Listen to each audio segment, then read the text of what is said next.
మా పరిస్థితుడు రోడ్లో కూర్చున్నాము. ఇది ప్రైవేట్ ట్రావెల్ పరిస్థితి.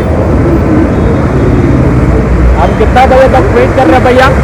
1 घंटा हो गया भैया. 1 घंटा हो गया ना. देखो प्राइवेट ट्रैवल बस कैसा कर रहे हैं. ఎస్ఆర్ నగర్లో ఈరబాబు ఫలావ్ తిని ఎంచక్క ప్రైవేట్ బస్సు స్లీపర్లో బయలుదేరదాం అనుకున్న నాకు ఒక చేదు అనుభవం ఎదురైందనమాట. మా హోమ్ టౌన్ బయలుదేరే మూమెంట్లో నాకు ఒక చేదు అనుభవం అనేది ఏర్పడింది. అదేంటనేది మీతో షేర్ చేసుకుంటున్నాను. యాక్చువల్లీ నేను ఎస్ఆర్ నగర్ నుంచి పికప్ అనేది సెలెక్ట్ చేశాను. బట్ వాళ్ళు వచ్చేసి ఇది ఫ్రీ ట్రైల్ మెట్రో అనేది మియాపూర్ నుంచి పికప్ అనేది చెప్పారు. సో పాస్ తీసేసుకొని మెట్రో నుంచి మెట్రో స్టేషన్కి అంటే మెట్రో రైలు ఎక్కేసి వచ్చేసాను.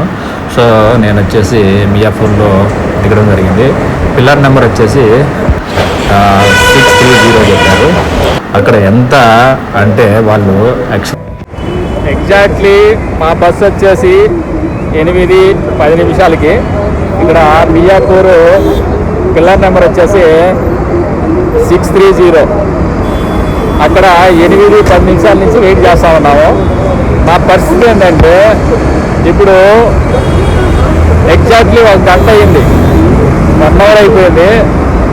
ఫోన్ చేస్తే బస్సు చెడిపోయింది అంటున్నారు. ఇంకా 20 నిమిషాలు పడతా అంటున్నారు. దీనికంటే బ్రేకింగ్ న్యూస్ ఏంటంటే ఫస్ట్ దాంట్లో ఓకే ఫ్రీ ట్రైల్ అంటారు. మామూలు నేను యాక్చువల్లీ అంటే ఎస్ఆర్ నగర్ నుంచి మనకు పికప్ పాయింట్ అనేది నేను సెలెక్ట్ చేసుకున్నాను అనమాట. కాకపోతే అందులో మెట్రో ఫ్రీ ట్రైల్ టికెట్ అనేది క్యాన్సిల్ చేస్తారు. కొంతమంది తెలుగులో ఏం చేస్తారంటే ఓకే ఇక్కడికే వస్తాయి కదా బస్సు అన్నట్టు వాళ్ళు వెయిట్ చేస్తూ ఉంటారు అనమాట. అంటే తెలియని వాళ్ళు, చదువుకున్న వాళ్ళు అయితే ఓకే ఫోన్ చేయడమో లేకపోతే వాళ్ళు అట్లా కాకుండా ఫస్ట్ ఆఫ్ ఆల్ వాళ్ళకు ఇన్ఫర్మేషన్ ఏమంటారా బాబు.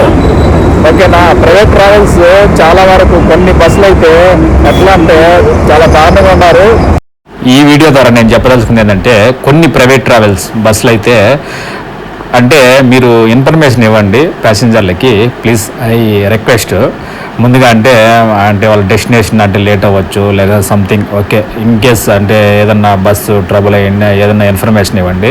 తెలియని వాళ్ళకి కూడా ఇక్కడ పలానా లొకేషన్కి మీరు రండి, పలానా మెట్రోకి ఫ్రీ పాస్ అనేది ఉంది, లేకంటే ఒకవేళ వ్యాన్ పికప్ అనేది వస్తుంది, అక్కడ పలానా లొకేషన్లో మీరు ఉండండి, ఇక్కడికి మీరు ఈ డెస్టినేషన్కి ఇక్కడికి వచ్చిన తర్వాత బస్సులో ఎక్కించుకోపోతామని చెప్పండి. చెప్పిన టైం కంటే ఇంకా 2 అవర్స్ ఎక్కువ వెయిట్ చేయాల్సి వచ్చింది బస్ కోసం. అంటే వాళ్ళు ఏదన్నా ఇన్ఫర్మేషన్ కరెక్ట్ ఇవ్వాలి, లేదంటే రీఫండ్ చేసి డబ్బులన్నా రీఫండ్ చేయాలన్నమాట. ఇది నా చేదు అనుభవం ఈ బస్సు యొక్క.